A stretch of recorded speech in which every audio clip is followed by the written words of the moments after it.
Assalamualaikum warahmatullahi wabarakatuh. Jumpa lagi dengan Om Sun, sharing ilmu otomotif. Kali ini jumpa dengan Om Sun, sharing ilmu bagaimana mengecek rem mobil panjenengan sedulur-sedulurku. Jangan sampai ada masalah, kemudian rem panjenengan sangat berisiko di jalan. Oke. Jangan lupa like, komen, subscribe. Semoga subscribe panjenengan menjadi amal baik. Dia selalu lancar rezekinya.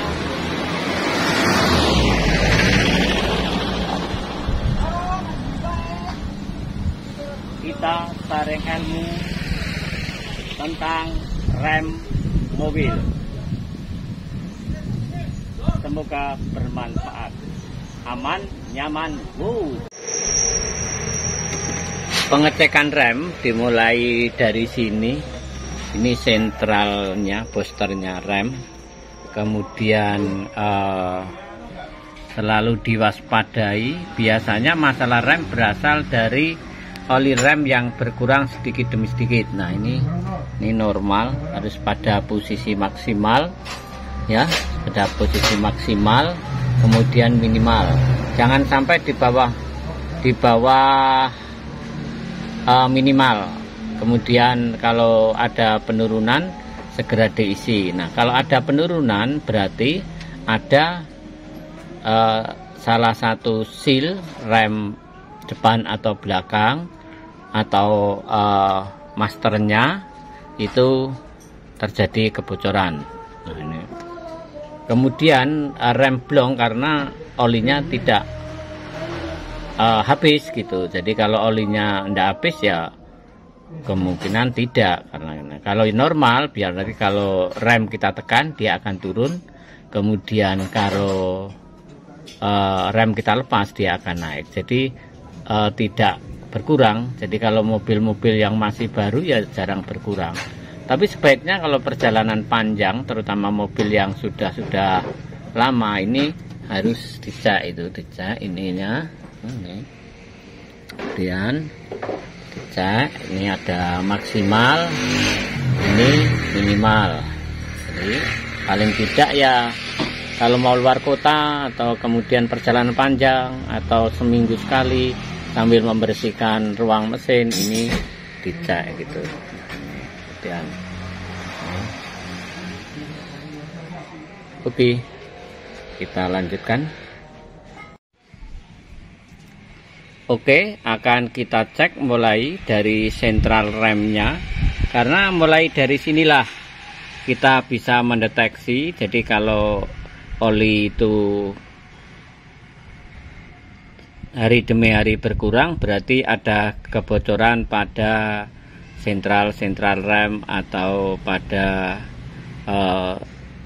sil-sil di roda. Nah, ini kemudian ini diusahakan selalu pada posisi maksimal. Kemudian kalau sampai turun kembalikan ke maksimal, jangan sampai di minimal, nanti berisiko. Oke. Nah, kemudian kita cek. Nah, ternyata olinya ini kita cek coba. Wah, ternyata olinya kurang. Harusnya olinya pada posisi maksimal di sini ya, posisi di sini nih. Ini kurang, berarti kurang. Nah, ini kurang. Nah, ini sangat berbahaya kalau sampai ngeblong gitu. Oke, jadi itu ada tandanya. Kemudian tandanya ke sampai posisi, nanti kalau di luar ada tulisan maksimal. Oke, ini berarti ada masalah di rem gitu, berarti ada kebocoran kecil karena ini sedikit demi sedikit. Jadi nah, ini kalau terjadi gini, sebelum diatasi diperhatikan setiap seminggu sekali atau berapa hari sekali ini harus dijok, jangan sampai kurang, karena kalau sampai habis rem bisa ngeblong. Oke, sekarang kita lihat bagaimana kebocoran oli, kekurangan oli ini yang kebocoran seal akan kita lihat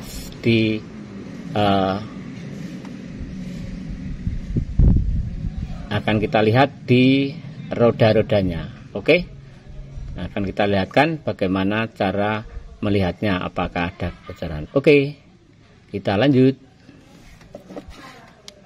Oke, kebocoran ini kita lihat tadi apakah roda depan pada silnya ada kebocoran.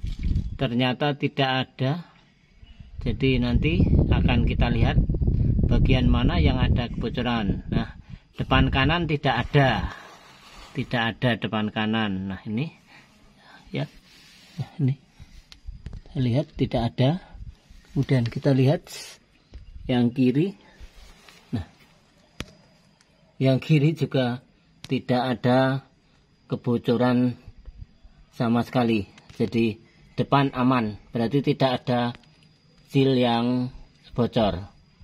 Oke, kita lanjutkan, kita pemeriksaan di roda belakang. Oke,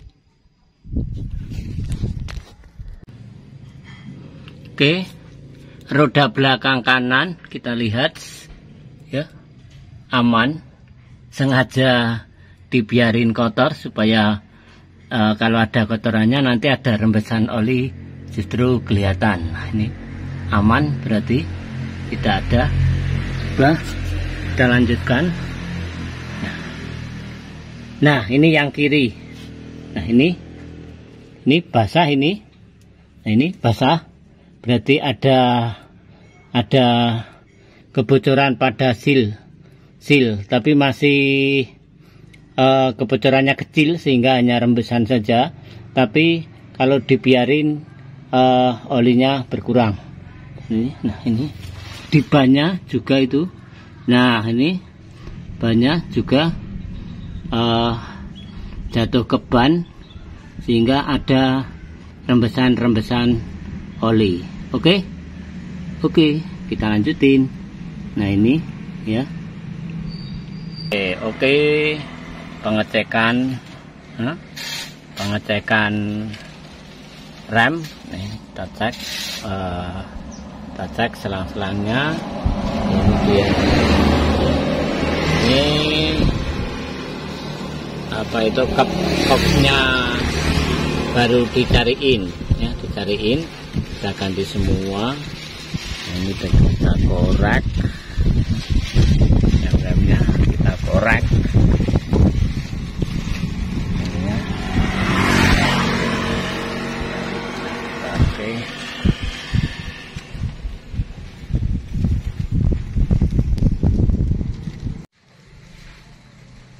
ini rem depan sudah kita bersihkan. Kemudian kebetulan silnya ini baru kita pesankan karena di daerah tidak ada, baru kita pesankan. Ini kita bersihkan semuanya, kita cek semua karena rem ini vital. Nah, ini cari ininya. Ini di sini tidak ada. Kemudian kita carikan di Purwokerto, biasanya ada. Toko lama jual beli mobil-mobil tipe lama berbagai seri. Biasanya kita baru kontak dan siap menunggu untuk dikirim.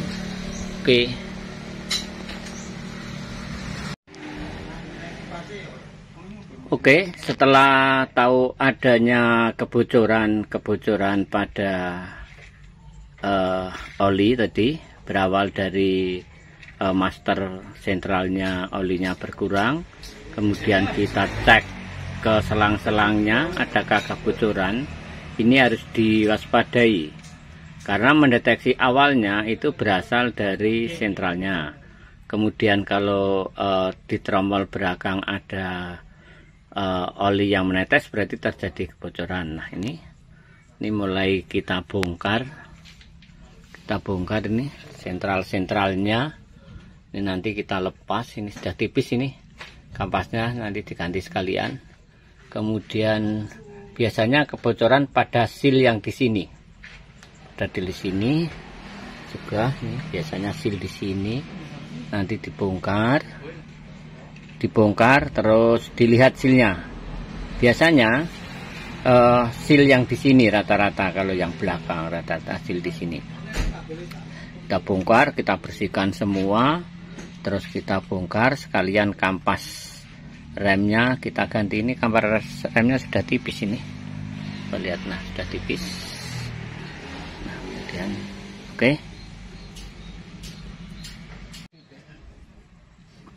Ini yang sebelah kanan juga sama. Ini lama nggak dipakai mobil ini, jadi kita korek semua remnya ini.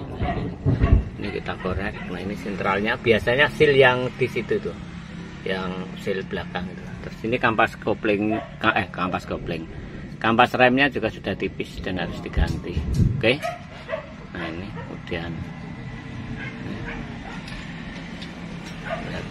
jadi biasanya pada seal di sentral belakang ini.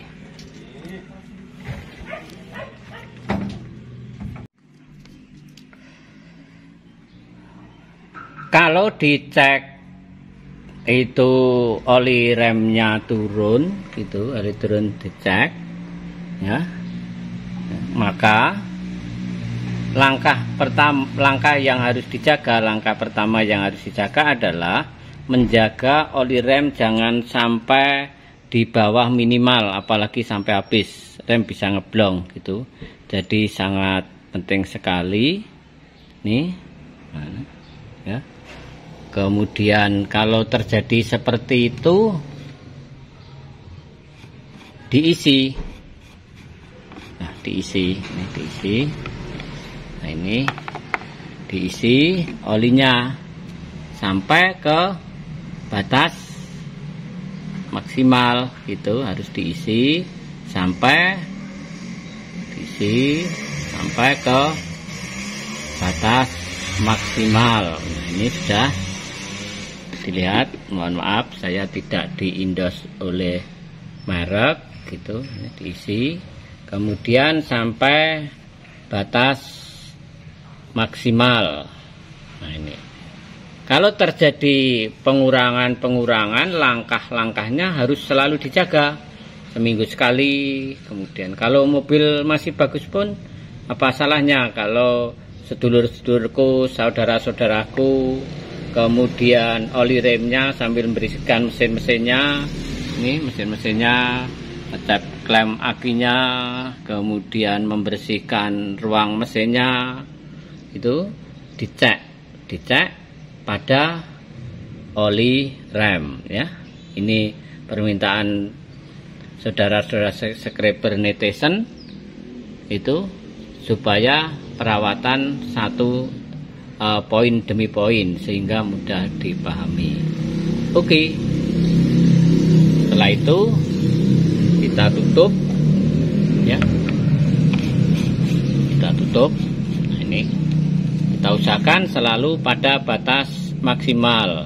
Kemudian ini sensor juga dicek gitu. Oke, terima kasih.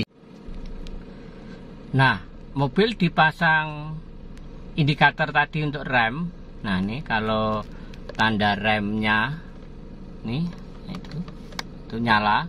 Nah, kalau terjadi rem nyala demikian dalam perjalanan, segera berhenti, cek rem-remnya, terutama pada oli rem, panjenengan cek. Jadi ini tanda indikator kalau terjadi masalah di rem dan mulai mendekati resiko. Jangan sampai tetap dikendarai, harus segera diperiksa oli remnya ya. Oli remnya diperiksa, berarti ada kekurangan dan sangat berisiko bagi sedulur-sedulurku di dalam perjalanan. Oke. Nah, itu. Oke.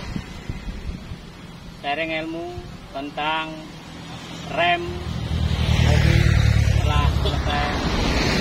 Semoga sharing ilmu kali ini ada manfaatnya. Jangan lupa sekali lagi like, comment, subscribe, sehingga channel sharing otomotif tetap bersama panjenengan.